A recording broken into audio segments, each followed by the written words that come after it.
자, 오늘은 3차 전도여행을 우리가 시작을 했는데 그걸 잠깐 복습하도록 하겠습니다. 3차 전도여행의 시작이 어디서 시작되었죠? 네? 어디서 시작됐습니까? 3차 전도여행이 물론 시작은 안디옥에서 떠났죠. 수리아 안디옥에서 떠났는데 맨 처음으로 가서 한 곳이 어디입니까? 에베소에 가서 많은 시간을 보내게 되죠. 근데 에베소에 그때 있었던 사람이 유명한 사람이 있는데 누굽니까? 아볼로. 어디서 온 사람이에요? 알렉산드리아에서 온 사람이죠. 예. 그러면 알렉산드리아에서 왔는데 그 지중해 연안에 있었던 네 개의 메이저 시티가 뭐예요? 로마, 알렉산드리아, 수리아 안디옥, 고린도. 이 네 개가 메이저 시티로 그 지중해 연안에 굉장히 번창한 도시였습니다. 아볼로가 말씀도 잘하고 알렉산드리아에서 교육도 많이 받고 했는데 부족한 점이 뭐였습니까? 예수님의 세례를 모르고 세례 요한의 세례만 알고 있었다라고 하는 거죠. 그 다음에 아볼로는 에베소에서 사역을 하다가 어디로 갔습니까? 고린도로 갔죠. 그러니까 아가야로 갔다 그러는데 아가야가 probably 그 아가야의 수도인 고린도에 가서 복음을 전하지 않았을까 하는 생각이 듭니다. 그리고 바울이 회당에서 3개월을 강론하고 그 다음에 가서 강론했던 것이 어디입니까? 두란노라고 하는 곳에서 거기서 했는데 얼마나 오래 가르쳤습니까? 2년이라고 하는 긴 세월을 거기서 가르쳤으니 에베소에서 적어도 한 3년은 있지 않았을까. 왜냐하면 그 회당에서도 가르치고 그 후에도 몇 달 가르치고 해서 에베소에서 한 3년 동안 가르쳤다라고 생각이 듭니다.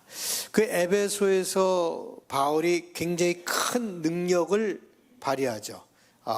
손수건을 가져가든가 앞치마를 가져가서 병든 자에게 놓으면은 고쳐지고, 그리고 또 악귀 들린 자에게 놓으면 악귀가 쫓아내지고, 그리고 마술을 행하던 사람들이 많이 또 변하게 되었고, 어떤 사람은 바울의 이름으로 얘기하는 그 예수의 이름으로 막 병을 고치려고 그러다 귀신한테 쫓겨나기도 하고 두들겨 맞기도 하고 뭐 아주 굉장한 일들이 에베소에서 일어나는 거예요. 그러니까 뭐 누가에게 이게 굉장히 중요했으니까 그 얘기를 썼겠죠. 모든 곳에서 다 일어난 게 아니라 에베소에서 이런 일들이 일어났습니다. 일어나서 마술사들이 굉장히 많이 변하게 되었어요. 에베소에서. 그래서 마술사들이 변한 다음에 한 것이 무엇입니까? 그들의 책들을 다 불살랐다. 그 불살란 책이 얼마나 됐다 그랬죠? 은 5만이나 됐다. 그래서 영어 성경 쉽게 번역한 영어 성경에서는 several million dollars 라고 표현을 하기도 했다라고 하는 거죠. 자, 이제 그러면서 우리가 에베소에 들어가면서 우리가 봤죠. 복음이 이렇게 전해지는 게 배 타고 가는 게 힘든 게 아니에요. 걸어가는 게 힘든 게 아니에요. 멀리 있는 게 힘든 게 아니에요. 이런 가는 피지컬한 힘든 게 아니에요. 복음이 전해져 가는데 맨 처음에 그 유대 문화권을 떠난다는 게 그렇게 힘들었어요.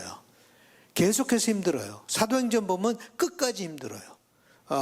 이제 예루살렘으로 돌아가는데 거기서도 바울이 잡혀가고 그리고 계속해서 바울을 죽이려고 하는 이런 일들이 일어나는 걸 볼 때 이 율법이라고 하는 게 굉장히 그들에게는 너무너무나 중요한 거였고, 전통이란 게 너무너무 중요한 거고, 문화라는 것이 너무너무 중요한 거예요. 이거 정말 획가다 가지 않고서는 이걸 극복하기 힘들어요. 문화라고 하는 거. 왜냐하면 몸에 배 있기 때문에. 왜냐하면 우리는 모든 판단을 정확하게 객관적으로 판단한다 그러지만 그렇지 않아요.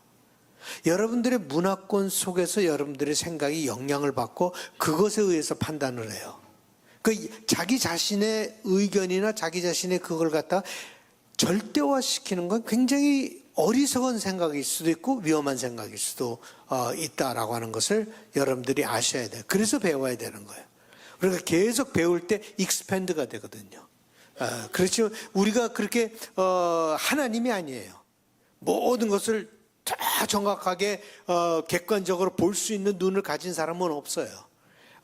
그 문화의 영향을 다 받고 그것을 가지고 의견을 내고 판단을 하고 그러니까 늘 겸손해야 되는 거예요. 판단을 안 할 수는 없죠. 그렇지만 늘 겸손하게 내 생각이 또 변할 수도 있다. 내 생각이 부족할 수도 있다. 라고 하는 마음으로 해야 되는데 복음이 전해지니까 이게 복음이 너무너무나 새로운 거거든요. 율법을 지킬 필요가 없다라고 하고 그리고 할례를 받을 필요가 없다라. 이게 유대인들, 여러분들에게는 모르겠지만 유대인들에게는 절대로 받아들일 수 없는 그렇게 힘든 거예요. 그래서 그 복음이 전해질 때 유대 땅을 떠나기가 그렇게 힘들었고 그 다음에 이방 땅에 들어가면서 힘든 건 뭔가 하면 이방은 예루살렘보다 훨씬 더 잘 살았어요. 그래서 바울이 사역한 것 중에 하나가 헌금을 모아가지고 예루살렘에 돌아가는 거였어요. 그래서 헌금을 가는 곳마다 모으죠. 그래서 이방 나라들이 훨씬 문명이 높았어요. 예를 들어서 아덴 같은 나라는요, 철학이나 이런 것들이 유대 그 철학보다 훨씬 더 앞서갔고, 알렉산드리아 같은 데는 유대교도 상당히 높은 차원의 유대교가 존재하고 있었다라고 하는 것. 그래서 학문적으로나 문화적으로나 경제적으로나 훨씬 더 높은 그런 곳에 가는 거예요. 그런데 우리 보통 선교는 어디로 가는가 하면 높은 데서 낮은 곳으로 가잖아요. 북미에서 아프리카로 간다든가 이렇게 이런 식으로 가는데 옛날에 바울이 간 곳은 반대로 갔던 거예요. 예루살렘에 있었던 그 가난한 나라들죠. 강대국도 아니고 소수국이고 그런 데서 사람들이 믿지도 않는 유대교에서도 받아들이지 못하는 그런 작은 섹트, 그런 복음을 가지고 그 나라로 가서 복음을 전한다는 게 이 문명을 갖다가 싸워서 생각을 바꾼다. 사람이 생각을 바꾸는 것이 제일 힘든 거예요. 이 세상에서 생각을 바꾸는 게 제일 힘든 거예요.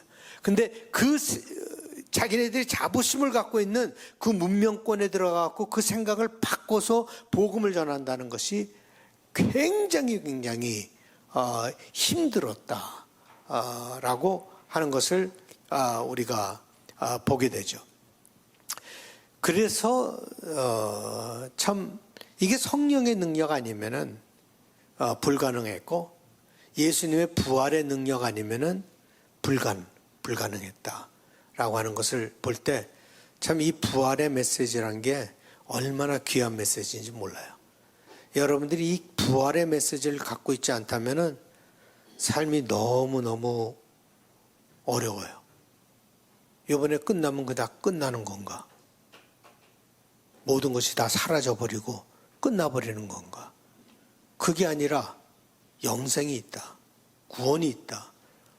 라고 하는. 인생은 참 짧습니다. 근데 이 짧은 기간 동안에 이 부활의 메시지를 우리가 붙잡고 살아야 되지 않을까 하는 생각을 해봅니다.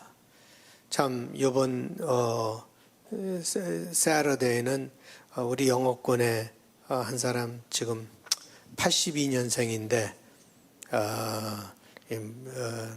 42세죠. 암으로 돌아가시게 됐어요. 그래서 토요일 날 장례식을 하게 되는데 참 마음이 아파요. 젊은 사람이 그렇게 벌써 아직도 할 게 많은 의사예요. 의사인데 할 게 참 많은데 그렇게 먼저 가서 그 아픈 동안에도 한동안 참 좋아졌어요. 그래서 우리가 이겨낼려나 보다. 그 우리가 다 가서 기도도 해주고 그 아픈 가운데 또 애를 또 둘째를 낳았어요. 그래서 애가 둘이에요. 둘째를 낳았고 그랬는데 그렇게 이기지 못하고 만약 우리에게 부활이 없다면 그거보다 더 마음 아픈 게 어디 있어요? 그죠? 우리에게 부활이 없다면 무슨 소망이 있어요? 우리에게 부활이 있기 때문에 우리가 그것을 갖고 사는 거예요. 부활의 메시지가 있기 때문에 그 부활의 메시지를 붙잡고 우리는 죽음에도 불구하고 극복하고 우리가 살아가는 그것이 바로 바울의 태도였어요. 바울이 그 어려움과 죽음을 마다하고 가서 복음을 전했던 것은 그 부활의 메시지가 자기 속에 있었기 때문에 그랬던 것이죠. 그래서 바울의 신학을 보면 부활이 가장 중심에 와 있고 성령께서 그걸 사용하셔서 복음을 전하는데 이게 이런 문명 세계에 가서 복음을 전한다는 것이 참 힘들어요. 그렇지만 이 문명 세계라고 그러지만 이 문명 세계도 말이에요. 인간의 두려움을 어떻게 하겠습니까? 인간의 죽음에 대한 두려움을 어떻게 하겠습니까? 아무리 철학이 높고 아무리 문명 세계라 할지라도 그 사람들은 두려워했어요. 인생 자체가 두려운 거예요. 인생이 이렇게 호락호락하지가 않고 인생 자체가 두려운 거예요.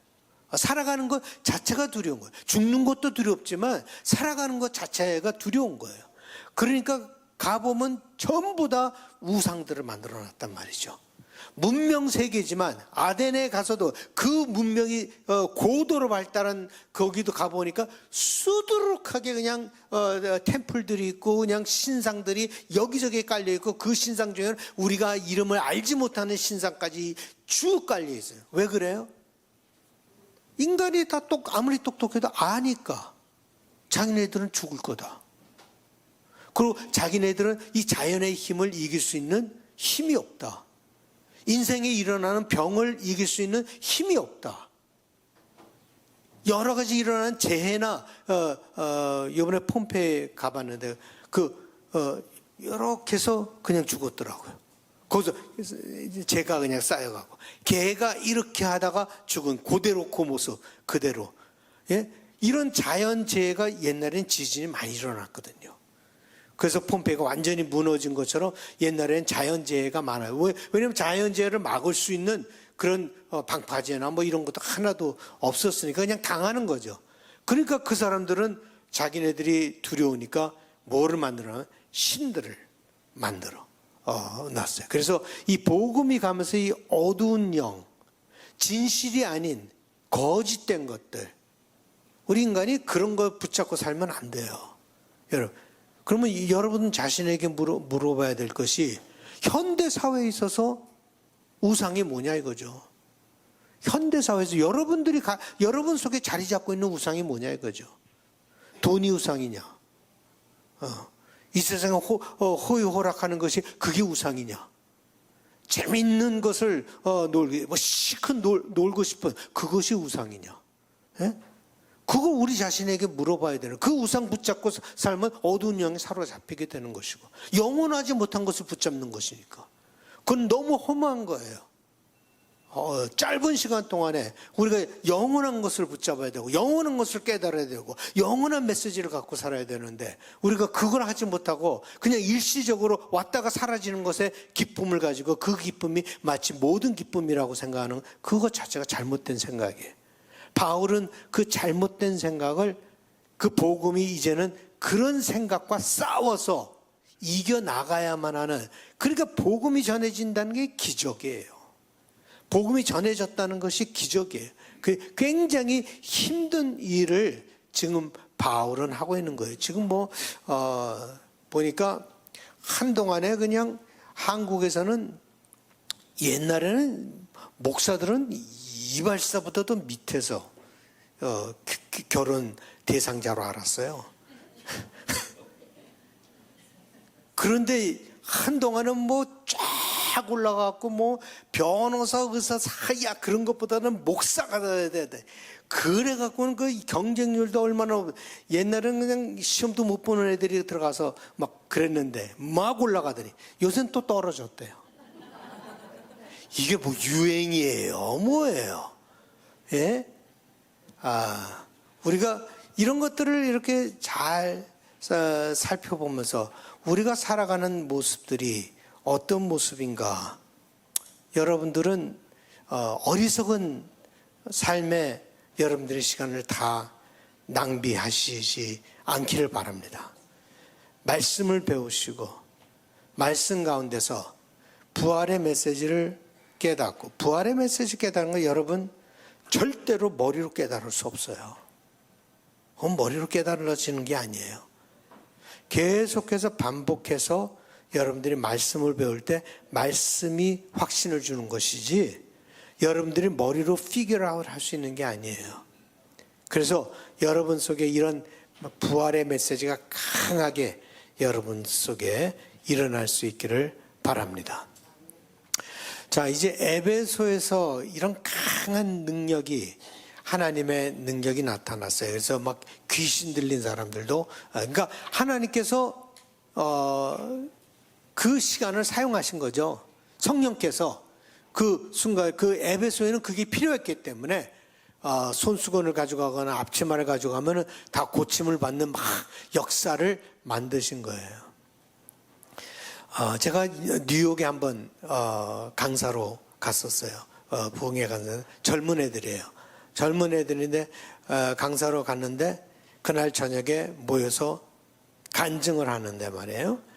서로 간증하는데 한 애가 그러는 거예요. 자기 친구가 총에 맞아서 죽었다는 거예요.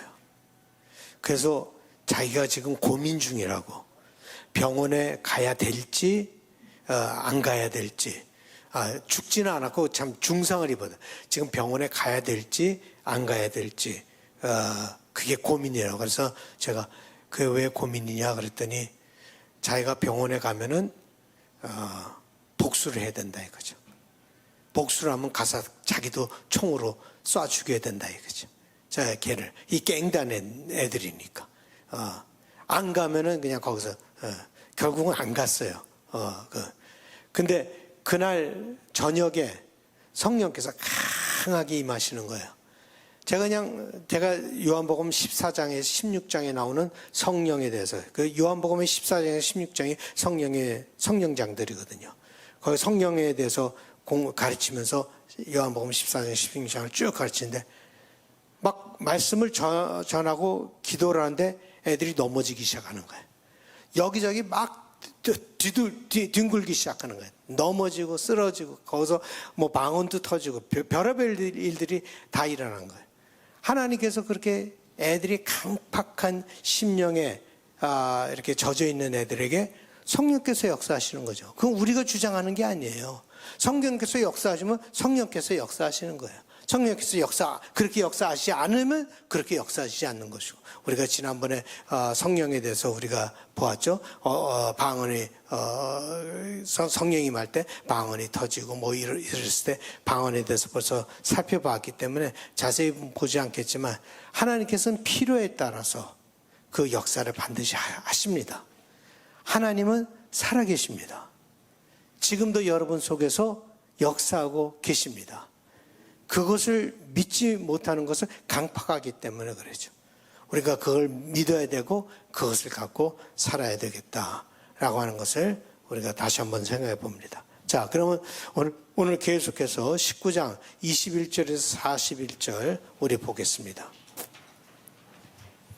교독하시겠습니다. 이 일이 있은 후에 바울이 마게도니아와 아가야를 거쳐 예루살렘에 가기로 작정하여 이르되 내가 거기 갔다가 후에 로마도 보아야 하리라 하고,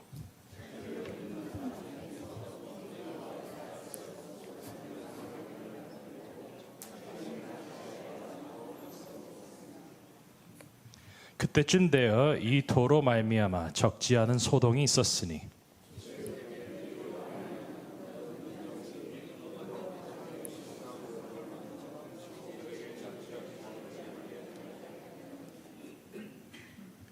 그가 그 직공들과 그러한 영업자들을 모아 이르되 여러분도 알거니와 우리의 풍족한 생활이 이 생업에 있는데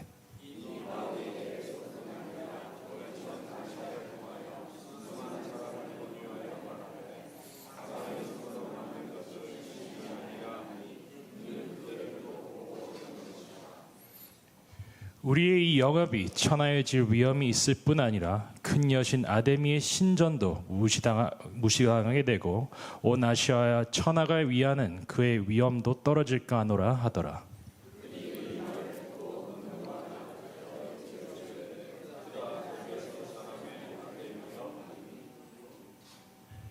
온 시내가 요란하여 바울과 같이 다니는 마게도냐 사람 가이오와 아리스다고를 붙들어 일제히 연극장으로 달려 들어갔는지라.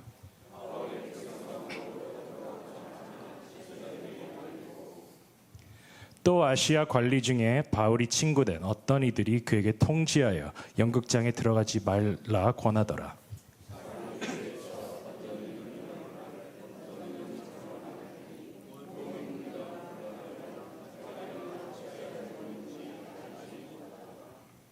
유대인들이 무리 가운데서 알렉산더를 권하여 앞으로 밀어내니 알렉산더가 손짓하여 백성에게 변명하려 하나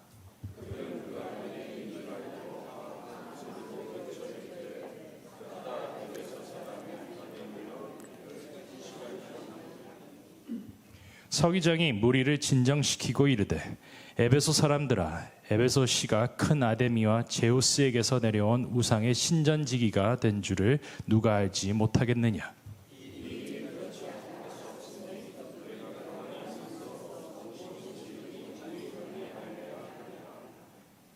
신전의 물건을 도둑질하지도 아니하였고 우리 여신을 비방하지도 아니한 이 사람들을 너희가 붙잡아 왔으니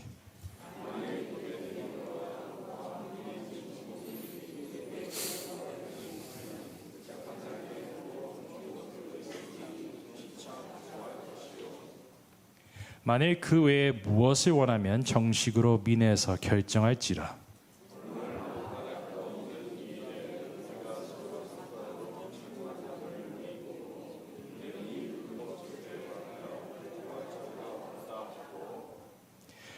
이에 그 모임을 흩어지게 하니라. 에베소에서 한 3년을 바울이 있으면서 그 마음속에 무엇이 들어왔는가 하면은 이제는 예루살렘으로 돌아가서 그리고 로마로 가야겠다라고 하는 그런 마음이 들었습니다. 결국은 로마를 가기를 원했어요. 세계의 중심지였던 로마에 가서 복음을 전하기 위해서 이제는 에베소를 떠나서 로마로 가야겠다라고 하는 비전을 갖게 되면서 디모데와 에라스도 두 사람을 마게도냐로 먼저 보내는데 바로 그때 소동이 일어난 거죠. 근데 소동이 일어났는데 여기 보면 누가는 도라고 하는 단어를 쓰고 있습니다. The way. 그래서 그게 크리스천의 이름이었어요. 예루살렘에서 크리스천들이 맨 처음에 이렇게 막 문제를 일으킬 때 도를 따르는 자들이라고 표현을 했던 것처럼 여기서도 다시 도라고 하는 것을 크리스천으로서 가리키고 있습니다. 이 소동을 일으킨 사람이 데메드리오라고 하는 사람이에요. 데메드리오. 이 사람은 우상을 파는 사람일 뿐만 아니라 우상 비즈니스를 했던 사람이에요. 그 직공들도 많았어요. 그러니까 우상들을 만들어 갖고는 그걸 갖다 판매하는 사장이죠. 어떻게 보면 그 밑에 직공들을 많이 둔 사장이나 마찬가지예요. 자기가 바울이 메시지를 전한 것이 아니라 자기 자신이 데메드리오 자신이 메시지를 전해요. 이 바울이 자기 말로 사람의 손으로 만든 것들은 신이 아니다라고 바울이 말했다고 하면서 그 메시지를 바울의 메시지를 자기가 전하는 모습을 보게 됩니다. 그래서 이 사장이 이렇게 강하게 나온 걸 보니까 바울의 메시지가 굉장히 effective했다라고 하는 것을 볼 수 있죠. 뭐 바울의 메시지가 시시했고 사람들에게 영향을 주지 않았다면 이렇게 반응을 안 했겠죠. 근데 바울의 메시지가 너무 강하게 사람들에게 역사했고 사람들을 변화시켰기 때문에 이 데메드리오는 그것이 두려운 거예요.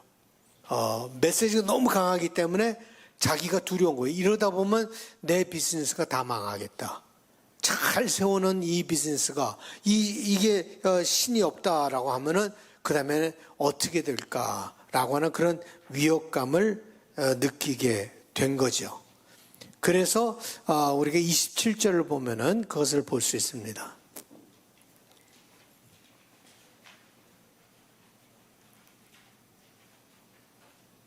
읽어주시죠. 27절. 우리의 이 영업이 천하여질 위험이 있을 뿐 아니라 큰 여신 아데미의 신전도 무시당하게 되고 온 아시아와 천하가 위하는 그의 위엄도 떨어질까 하노라 하더라. 예, 그러니까 여기서 상당한 위협을 느꼈는데 이 아데미 신전, 에베소에 있는 아데미 신전은 굉장히 유명했던 신전이에요. 그러니까 Seven Wonders of Ancient World, 세계의 불가사의한 고대 사회의 7개의 불가사의한 그 중에 하나가 이제 애굽의 피라미드죠. 피라미드도 있지만 피라미드만 지금 남아 있고 6개는 전부 다 없어졌어요. 그지만 아데미 신전도 그 중에 하나였어요. 그러니까 얼마나 대단한 그 신전이었습니까? 지금은 사라졌지만 이 아데미는 제우스의 딸입니다. 그래서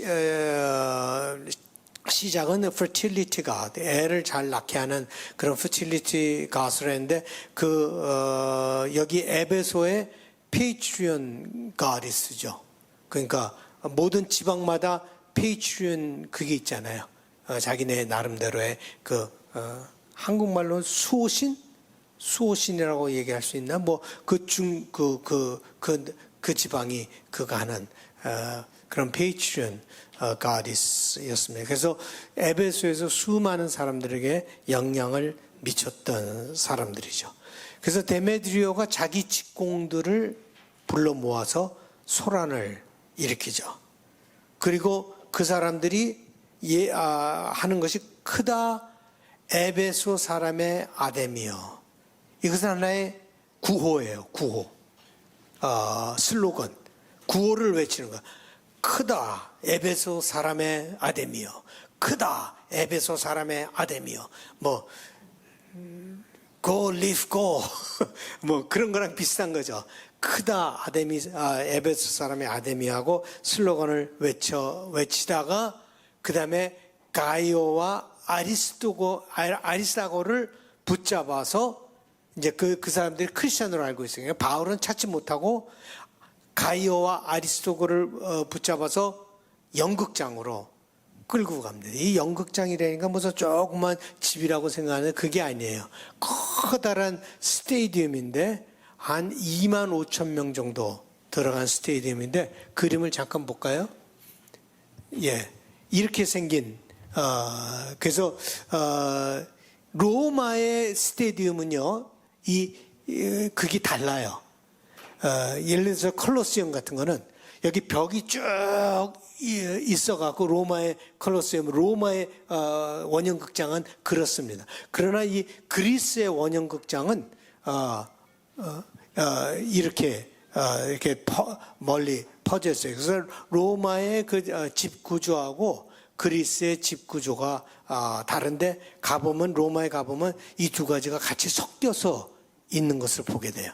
로마의 원래 그게 있고 그리스에서 가져온 것들이 있고 그래서 이것이 그 원형극장 열로 끌고 갔는데 지금도 여기서 공연 같은 걸 해요. 그래서 잠깐 그 두 분 이렇게 거기서 공연해서 거기에 엘튼 존 뭐 스팅, 파바로티, 브라이언 아담스, 레이 찰스, 호세 카라라스, 그다음에 다이애나 로스 이런 사람들이 가서 공연을 많이 왜냐하면 비블리컬리 유명한 곳이기 때문에 거기 가서 공연들을 많이 여기로 끌고 간 거예요.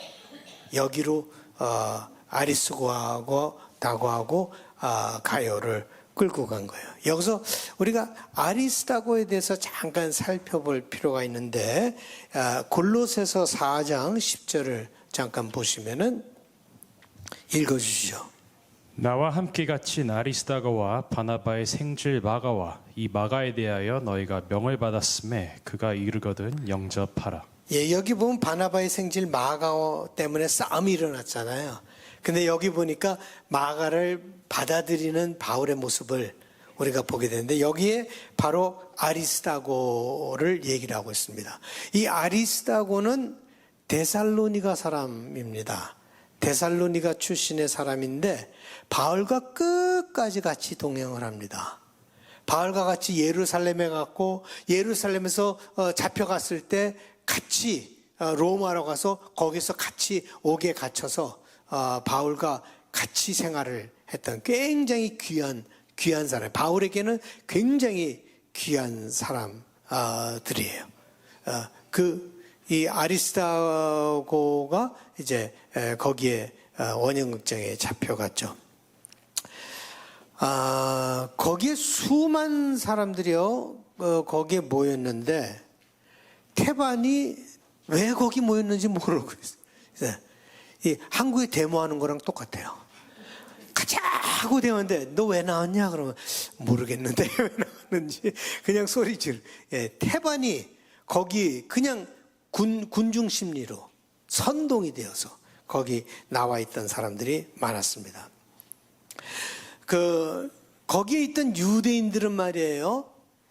저 크리스찬들은 우리들이랑 다르다라고 하는 것을 구별하기 위해서 누구를 보내는가 하면 알렉산더를 그들 가운데로 보내서 설명을 하게 합니다. 근데 알렉산더가 가서 설명을 하려고 딱 그랬는데 이 사람들이 알렉산더가 유대인인 줄 알고 그 다음에 아까 그 구호가 뭐죠? 크다. 에베소 사람의 아데미어. 크다. 그러니까 알렉산더가 자기가 변명을 하고 이 사람들은 우리 유대인들하고 다릅니다라고 했는데 말도 하지 못하고 이 사람들이 소리 지르면서 그걸 얼마나 했어요? 2시간 동안 더듬. 상상을 해보세요. 2시간 동안 크다 에베소 사람의 아데미하고 요즘 그 유로 사카가 지금 하고 있잖아요. 2024년 유로 그 사카인데 뭐 그거 보면 그 열광의 도가니라는 게 대단하잖아요. 골 한 번 넣으면 그러니까 그거보다 더 심한 거예요. 2시간 동안을 10분도 큰데 2시간 동안을 그냥 소리 지르면서 그러니까 알렉산더가 자기가 그 사람들은 케어를 하지 않은 거예요. 이 사람이 유대인이든 뭐 크리스찬이든 너들 다 똑같은 유대인들이다 라는 생각을 한 거죠. 그러고는 막 소리 질러서 2시간 동안 소리 질렀는데 참 그 두 사람을 잡아 죽이지 않은 게 다행이에요. 분명히 잡아 죽일 수 있는, 돌로 쳐서 죽이든 밟아 죽이든 그럴 수 있었던 그런 분위기였는데 그러지 못했습니다. 그래서 도저히 크리스찬들이 해결할 수 없는 상황에 이른 거예요. 그런데 크리스찬들이 해결할 수 없는 상황. 여기서 바울이 들어가려고 하죠. 아마 바울이 들어가려고 하면 뭐 해결하려고 들어가기보다는 저 아리스고와 가이오가 혼자 죽게 내버려둘 수는 없다. 나도 가서 같이 죽던가 뭐 그래서 들어가려고 그랬겠죠. 그 수많은 사람들이 모여. 그래서 자기도 순교할 마음으로 들어가려고 그랬는데 거기 있는 관리들이 막았어요. 바울의 친구가 아마 복음을 받은 사람이겠죠. 가지 말라. 지금 가서 개 죽음 당할 필요가 있느냐. 그래서 가지 못하게 해서 바울이 들어가지를 않습니다. 그런데 바로 그때에 놀라운 역사가 일어났는데 그 동네의 서기장, 그 동네의 관원이죠, 관원. 관원 중에 제일 높은 사람이 나오는 거예요. 그 사람은 크리스찬이 아니에요. 크리스찬이 아닌데 자기가 딱 보니까 지금 뭐 2시간 동안 저렇게 소리 지르고 하는 걸 보니까 이거 잘못하면 큰일 나겠다. 왜냐면 로마 사람들에게서는 제일 중요한 게 뭐예요? 질서죠, 질서.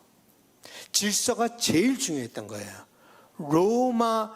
팍스 로마나. 팍스 로마나가 로마의 평화잖아요. 그 로마의 평화는 군사의 힘으로 가져온 평화거든요. 그 군사의 힘으로 가져온 질서거든요. 예수를 죽였던 것은 다른 거 아니에요. 예수를 죽였던 것은 바로 그 폭동이 일어날 수 있는 가능성을 배제한 거예요. 그래서 죽인 거죠. 왜냐하면 막 수많은 사람들이 예수를 따르는 그런 일들이 일어나니까 그거 하기 위해서 잠적시키기 위해서 그렇게 한 거죠. 여기서도 마찬가지로 그 사람이 나와서 잠잠하게 합니다. 이 사람들이 뭐 성전에서 물건을 훔쳐갔느냐? 뭐 그렇다고 해서 이 사람들이 전한다고 아데미 신전이 어떻게 되느냐? 아데미는 우리의 아데미다. 아데미는 전혀 흔들릴 것이 없다. 너희들이 이렇게 하는 것은 아무 소용이 없고, 너희 만약 이 사람들이 뭐 잘못한 일이 있더라도 우리는 절차가 있는 거 아니냐? 절차를 따라서 너희들이 고소를 하던가 하는 것이지 이렇게 소리 질러서 안 된다라고 하면서 그 사람들에게 아주 리즈너블하게 하나님께서 믿지 않는 사람도 사용해서 믿는 사람들을 살리는 모습을 보게 돼요. 때로는요, 하나님께서 믿지 않는 사람들을 사용해서 우리의 사역을 하게끔 합니다. 이그나시오 대로가 뭐 크리스천이 만든 거예요? 아니잖아요. 로마가 만든 건데 그 대로를 향해서 또 사용하면서 누가 복음을 전했어요? 바울이 복음을 전하는 그 귀한 도로로 삼은 것을 우리가 볼 때 참 놀라운 것이죠. 하나님께서는 이 세상의 모든 것 사용하셔서 여러분들 보호하시고 여러분들 지켜주시고 복음을 앞으로 가게 하고 여러분들에게 새로운 삶을 주시기 위해서 하나님께서 모든 것을 하십니다. 믿습니까? 우리 찬양 하나 같이 하시겠습니다. 자, 이제 에베소에서 이런 일이 일어나고 그 다음에 이제 사건으로 넘어가겠습니다. 이제 여러분들이 이제 3차 전도 여행까지 가니까 좀 어려워요. 왜냐하면 많은 걸 배웠기 때문에 그걸 이렇게 지탱하기가 어려워요. 여러분들 유지하기가 어려워요. 이게 2차 전도여행이었나 1차 전도여행이었나 1차 전도여행은 어디를 갔지? 3차 전도. 그러니까 하여간 지금 더 도전적이니까 지금 외워야 돼요. 오늘 얘기한 것, 지금까지 얘기한 것 전부 다 에베소에서 일어난 일들이에요. 에베소에서 이런 일들이 일어났다는 것을 여러분들이 계속해서 반복해서 외워야 되고, 이제 에베소를 떠나는 바울을 우리가 공부하겠습니다. 사도행전 20장 1절 12절 우리 교독하시겠습니다. 소요가 그침에 바울은 제자들을 불러 고난 후에 작별하고 떠나 마게도냐로 가니라.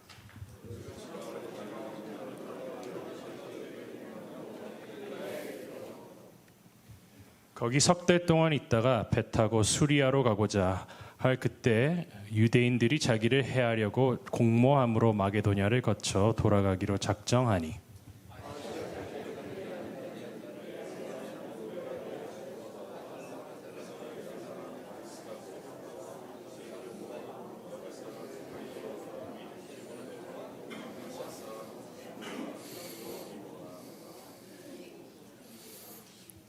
그들은 먼저 가서 드로아에서 우리를 기다리더라.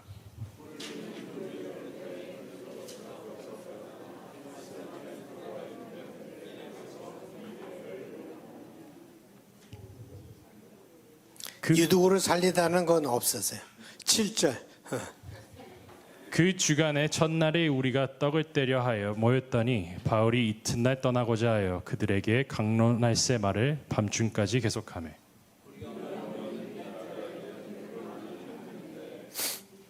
유두고라 하는 청년이 창에 걸쳐 앉아 있다가 깊이 졸더니 바울이 강론하기를 더 오래함에 졸음을 이기지 못하여 3층에서 떨어지거늘 일으켜 보니 죽었는지라.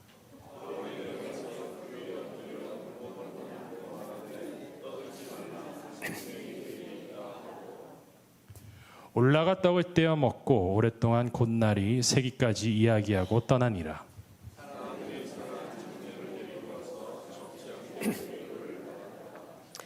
예, 이제 바울이 에베소를 떠납니다. 근데 에베소를 떠난 것이 소동이 있었기 때문에 떠난 건 아니에요. 왜냐하면 처음에 보면 소동이 일어나기 전에 벌써 바울은 이제는 예루살렘으로 돌아가서 로마로 가겠다라고 마음을 먹었어요. 그러니까 자기 계획에 의해서 움직였던 것이지 소동 때문에 떠난 것은 아니었습니다. 여기는 보면 19장 21절 22절 한번 읽어주실까요?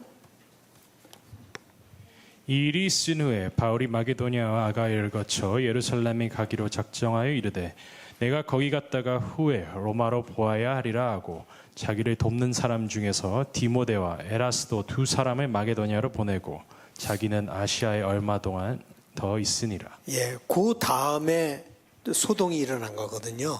요 말 다음에. 그러니까 그 소동이 일어나기 전에 벌써 자기는 떠나려고 하였다라고 하는 것을 보게 됩니다. 그래서 바울은 작별을 하고 마게도냐로 가죠. 이 마게도냐로 갔는데 갔다면은 어디로 갔을까요? 예? 어디로 갔을까요? 그렇죠. 데살로니가 아니면 베레와 뭐 이런 곳으로 갔었겠죠. 그게 다 마게도냐에 있는 도시 이름이니까요. 그래서 이런 곳에 가서 제자들을 권면해야 돼. 그러니까 다시 교회를 전도를 해서 세운 게 아니라 1차 전도 여행에서 그 전도를 하고 그 다음에는 계속해서 권면하는 제자들을 키우는 그런 사역을 감당하고 그것을 한 다음에 헬라로 갔다라고 하면 이 헬라라고 하는 그 뜻은 사실 그게 아가야로 갔다라는 뜻입니다. 이 아가야로 갔다 하면 어디로 갔을까요? 고린도로 아래 아가야로 갔다 하면 그 수도인 아마 고린도로 가서 거기서 얼마나 머뭅니까? 3개월을 거기서 머물어요. 3달을 거기서 머물게 되는 거예요. 그래서 이렇게 보면은 이 복음 바울의 편지하고요, 그 사도행전하고 정확히 맞출 수가 없어요. 어떨 때는 바울이 그 자기 서신에서 얘기한 거하고 그다음에 누가가 사도행전에서 얘기한 거하고 정확히 이렇게 딱 맞을 수가 없어요. 왜냐하면 소울스가 다 다르기 때문에 누가가 사용한 소울스가 다르기 때문에 그게 정확하게 이렇게 맞아 들어가지 않습니다. 그래서 대강 보면은 사람들은 얘기하기를 이제 갈라디아서 같은 게 이제 문제잖아요. 이게 언제 쓰여졌나? 이 갈라디아서에서 제일 크게 나온 것이 뭔가 하면은 할례 문제. 이것이 제일 크게 나오거든요. 그래서 이게 예루살렘 공회에서 결정이 있기 전에 쓰여졌냐? 아니면 결정이 된 다음에 쓰여졌냐? 왜 결정이 된 다음에 쓰여졌다면 2차 선교 끝나고는 예루살렘에 가잖아요. 그리고 3차 선교 나오는데 그렇게 되면은 아니 1차 선교 그죠. 그러면 더 빨리 쓰여진 거 아닌가 하는 걸 볼 때, 그렇지만 많은 학자들이 3차 전도 여행 때 에베소에 바울이 있을 때 갈라디아서를 썼다라고 생각을 합니다. 그리고 마게도냐에 가서 마게도냐에 가서 그 윗지방에서 가서 고린도 후서를 썼고, 고린도에서는 무엇을 쓰는가 하면 3개월 동안 있는 동안에 로마서를 바울이 썼다라고 생각을 합니다. 그것이 주후 한 57년에서 58년 사이입니다. 예루살렘 공회가 일어났던 것이 48년에서 49년 정도고, 지금 여기 바울이 이런 고린도에 가서 있을 때가 57년에서 58년, 거기서 겨울을 지냈던 것 같습니다. 겨울을 지낸 것이 지중해는 겨울에 배가 다니질 못해요. 왜냐면 얼어서가 아니라 바람이 너무 심해요. 바람이 너무 심해서 겨울에 가기에는 아마 지금 크루스도 겨울에 가기 굉장히 힘들 거예요. 그 메디테리니언 크루스가 겨울에 가는 사람 별로 없을 거예요. 그래서 그 겨울에를 고린도에서 지내면서 이제 날이 풀리면서 수리아로 가려고 하는데, 그 수리아가 바로 수리아 안디옥이겠죠. 그 수리아 지역으로, 그러니까 예루살렘으로 돌아가려고 했는데, 그 배를 타고 거기서 한 번 타고 쭉 가면 되거든요. 굉장히 멀지만 한 번 타고 가려고 그러는데, 오순절 전에 들어가려고 했는데 보니까 어떤 배를 타려고 했는가 하면 많은 유대인들이, 예루살렘으로 돌아가는 유대인들이 그 배를 타고 간 거예요.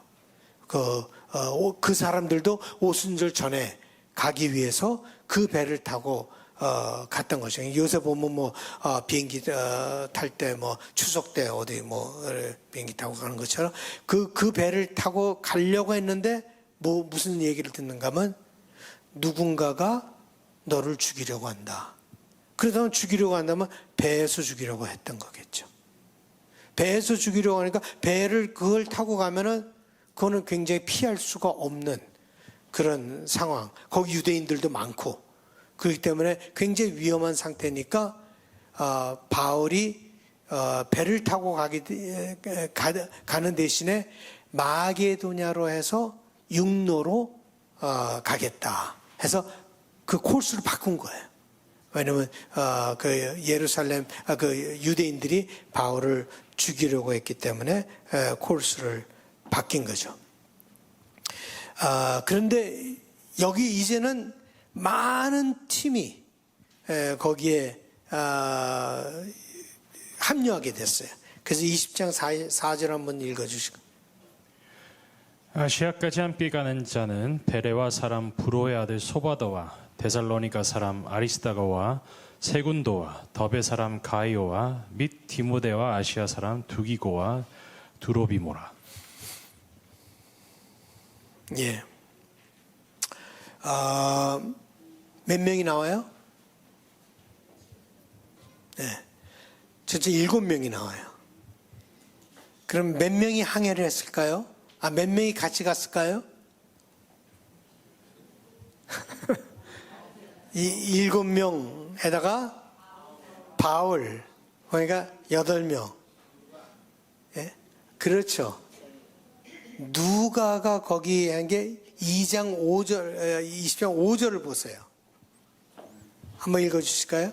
그들은 먼저 가서 드로아에서 우리를 기다리더라. 예, 우리를 기다리더라. 그러니까 이걸 쓴 사람이 누구예요? 누가가 썼잖아요. 그러니까 우리라고 하는 건 자기를 포함하죠.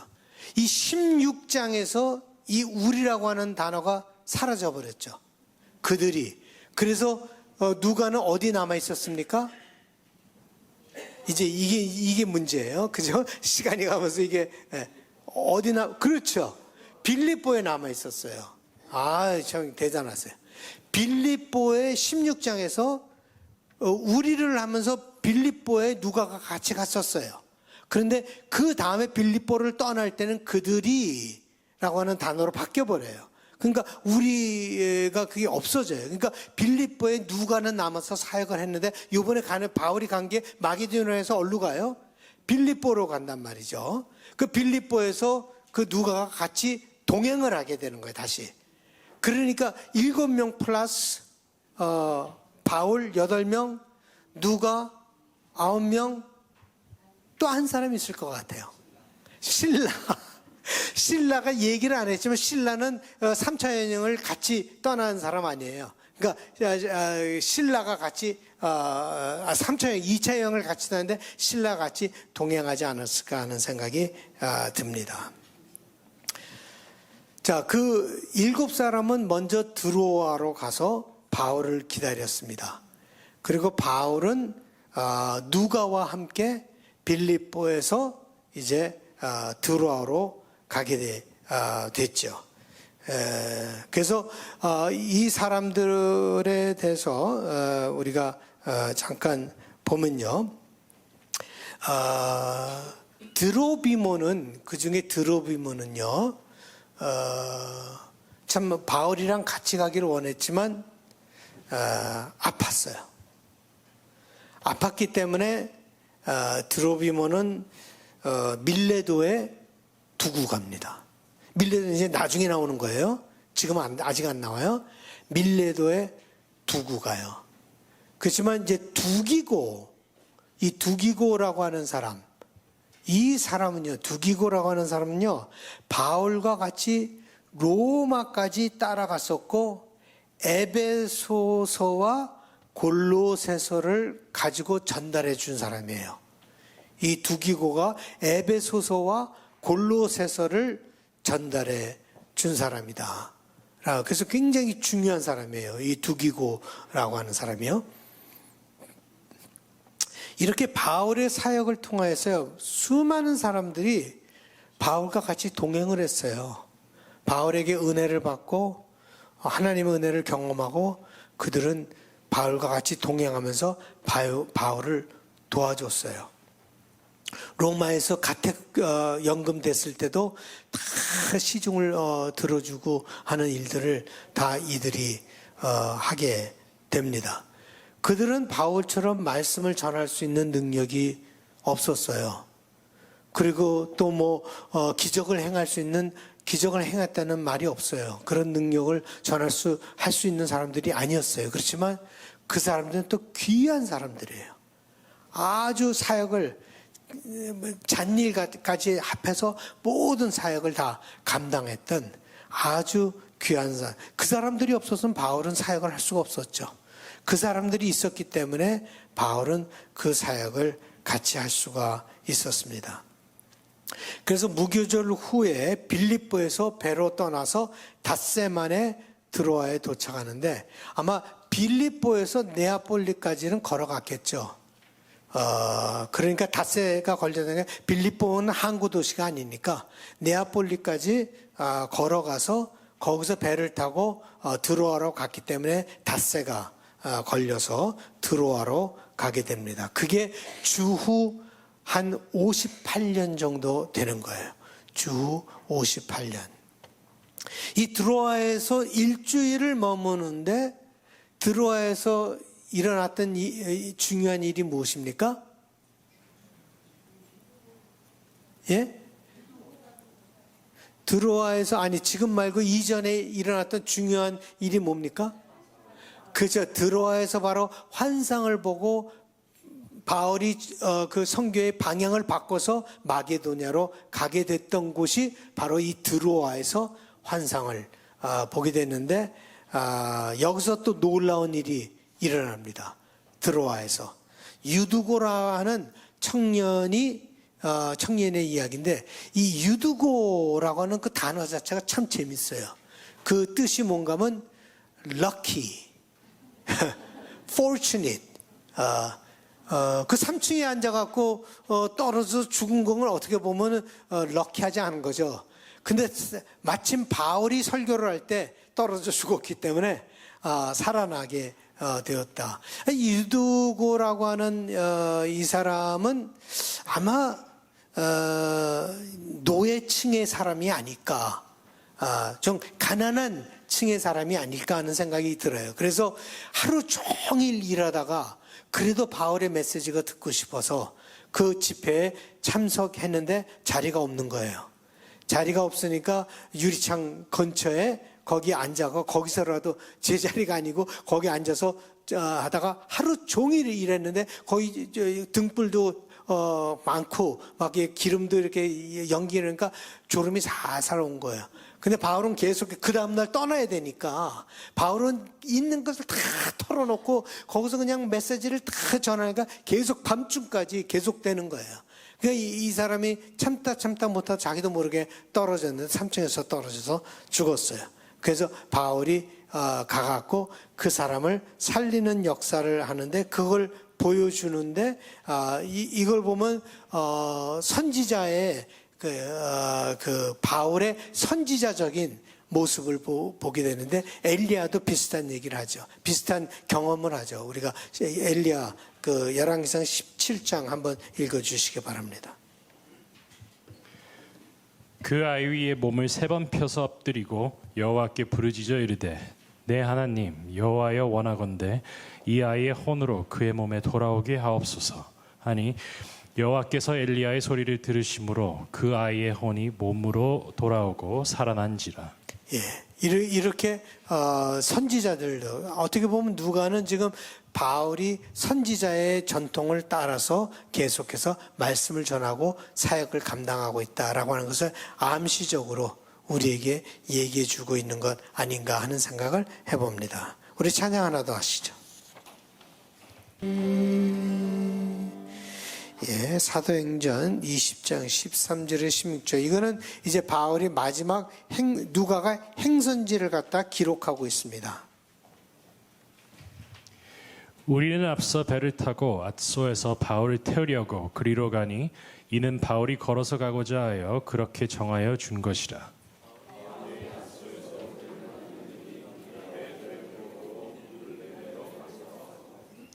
거기서 떠나 이튿날 기오 앞에 오고 그 이튿날 사모에 들르고 또 그 다음날 밀레도에 이르니라.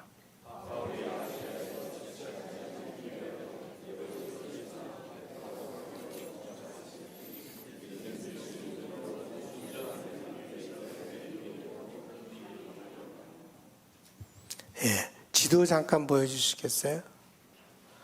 예, 죄송합니다. 제가 또 잊어버리고 안 가져왔어요. 포인터가 있어야 되는데 아주 중요할 때가. 자, 제 손가락을 보세요. 자, 저기서 말이에요. 저 위에 보면 빌립보 있죠? 필리파이라. 그 다음에 오른쪽으로 좀 가면 네아폴스가 있죠. 이게 네아폴리예요. 여기서 네아폴리 여기서 배를 타고 어디로 왔는가 하면 이 드로아 있죠. 드오라라고 하는 곳으로 왔어요. 이 드로아에서 이제 아소라고 하는데 바울은 걸어서 가요.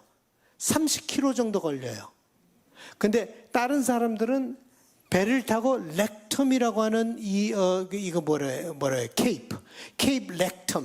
여기가 케이프 렉텀이에요. 여기 삐쭉 나온 데 있죠? 예? 트로아에서 아소스 이 배를 타고 그 사람들은 가요. 다른 사람들은.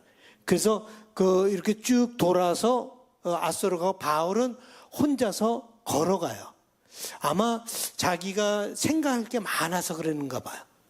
다른 사람들은 그냥 배를 타고 빨리 가고 이 사람은 자기가 이제 자기 자신을 정리하기 위해서 그러지 않았을까 해서 아소로 간 다음에 그 다음에 아소에서 미들레네, 요건 섬에 있는 거기에요. 거기 같이 배를 타고 미들레네로 가서 미들레네에서 그 아래로 내려가면 이 키오스 있죠? 예, 키오스. 키오스로 왔다가 키오스에서 사모스로 그 아래 여기 팟모스가 있는데 그게 뭐예요? 그게 반모섬이에요. 반모섬이 누가 있었던 데죠? 요한이 요한계시록을 쓴 곳이 반모섬이에요. 예? 거기 반모에 있고 그 위에 사모스, 반모까지 안 내려가고 사모스에서 배를 타고 이 밀레두스로 간 거예요. 마일레투스라고 하는데 이 밀레두. 그러니까 이게 전부 다 항구 도시예요. 항구 도시인데 하루길인가 봐요. 배를 타고 하루 가서 자고 또 하루 가고 그래서 밀레투스에 바울이 오게 됐다. 그래서 아까 얘기하게 미들레네 있죠. 미들레네에 밀레투스에 뒀죠. 그죠? 누구를 뒀죠 거기에? 예? 아까 누구를 뒀습니까? 밀레투스에 두고 아파서 드로비모를 여기 밀레투스에 두고 다른 사람들은 같이 예루살렘으로 다 가는 거예요. 모든 사람들이 예루살렘으로 같이 가는데 이 드로비모는 아파서 동행을 하지 못합니다. 그럼 어떻게 하겠어요? 사람이란 게 내 마음대로 할 수 있는 거 아니잖아요. 아프면 뭐 어떻게 하겠어요? 그래서 그 사람은 거기에 남아있게 되죠. 에베소를 들리지를 않아요. 에베소를 여기 보면 에베소가 가는 길인데 그 바닷길이 걸리 들르지 않는가 봐요. 그래서 사모스에서 밀레투스에서 바로 타고 가기 때문에 에베소를 들리지 않고 사람들에게 뭐라 그러죠? 에베소 장로들에게 일로 오라. 그래서 거기서 유명한 바울의 고별설교가 나와요. 이 바울의 유명한 고별설교는 요 다음 주에 우리가 살펴보도록 하겠는데, 이렇게 해서 바울의 3차 여행이 이제 마감을 맺고 예루살렘으로 돌아가는 길에 우리가 있는 것을 보게 됩니다. 여기서 오순절 전에, 오순절은 우리에게는 성령이 내린 절이었지만 유대인들에게는 그 하베스트예요. 추수 감사절 같은 거예요. 그렇기 때문에 그 전에 모든 헌금을 가지고 예루살렘에 그 절기 전에 바울이 돌아가기를 원해서 이렇게 급하게 서두르지 않았는가 하는 생각을 해봅니다. 예, 오늘은 여기까지 공부를 하고 요 다음 주에 20장 나머지 하고 고별 설교하고 그다음에 21장으로 우리 들어가도록 하겠습니다.